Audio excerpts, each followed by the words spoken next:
Have you ever walked through the misty fjords of Norway and felt a chill that has nothing to do with the cold? What if I told you that the land itself remembers a time of fire, fear, and whispered accusations? Today, we're journeying back to a dark chapter in Norwegian history, one that still echoes in its ghost stories and haunted places. The real witch hunts. Forget the pointy hats and broomsticks from fairy tales. The reality was far more terrifying. Between the 16th and 18th centuries, a wave of panic swept across Europe, and Norway was no exception. It was a time when a bad harvest, a sudden illness, or a storm at sea could be blamed on your neighbor, branded as a malevolent witch. It all started to escalate in the late 1500s. King Christian IV of Denmark Norway was a devout believer in witchcraft. When his ship, sailing to his own wedding, was battered by a terrible storm, he didn't blame the weather. He blamed witches from Copenhagen, who, under torture, implicated women in Scotland.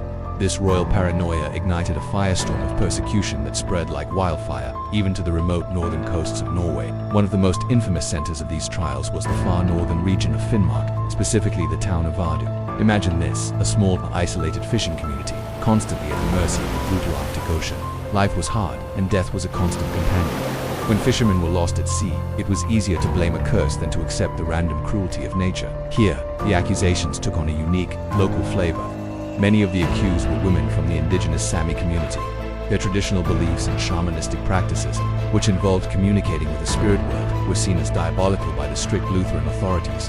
They were easy targets, outsiders in their own land. The term trolldom, meaning magic or sorcery, became a death sentence. The methods of proving witchcraft were brutal and illogical. One of the most common was the water trial. The accused would be bound, hand to foot, and thrown into the sea. The logic was perverse. If she floated, it was because the pure water was rejecting her, proving her guilt. If she sank, she was innocent. But often, she would have already drowned. It was a no-win situation, a spectacle of horror designed to solidify belief and fear. Let's talk about some of the real people caught in this nightmare. One story that has survived is that of Lisbeth Nippon from the area near modern-day Trondheim. She was a healer using folk remedies and herbs to help her neighbors. But when a client fell ill and didn't recover, whispers turned to accusations. Both Lisbeth and her husband were arrested. Despite enduring horrific torture, she refused to confess to something she didn't do. For her knowledge of healing and her defiance, she was burned at the stake in 1670, becoming one of the last victims of the witch hunts in Norway. Her story is a powerful reminder that these witches were often just knowledgeable, strong-willed women. Another chilling hub of activity was the city of Bergen. As a bustling port, it was a melting pot of people and ideas, but also of superstition. Here, the case of Pedestal stands out. She was the widow of a famous Lutheran minister, a position of some respect, but after her husband's death, she fell on hard times. Old rivalries and jealousies resurfaced. People claimed she had cursed them, made them ill, and that she had been seen at a witch's Sabbath.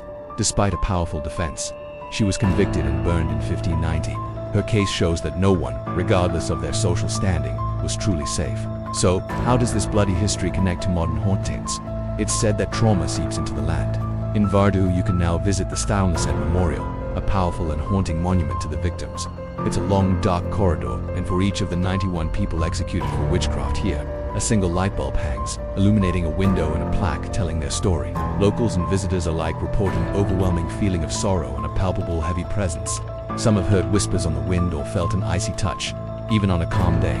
Are these the restless spirits of the wrongly accused, their stories finally being told?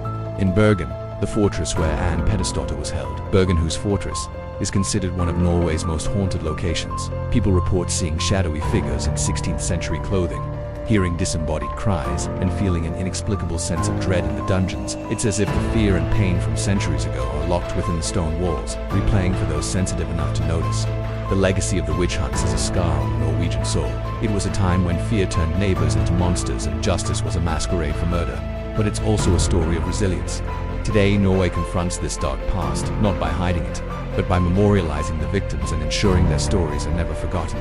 These memorials are not just tourist attractions. They are acts of remembrance and a promise to never let such an injustice happen again. So the next time you see the stunning landscapes of Norway, remember the history that lies beneath the beauty.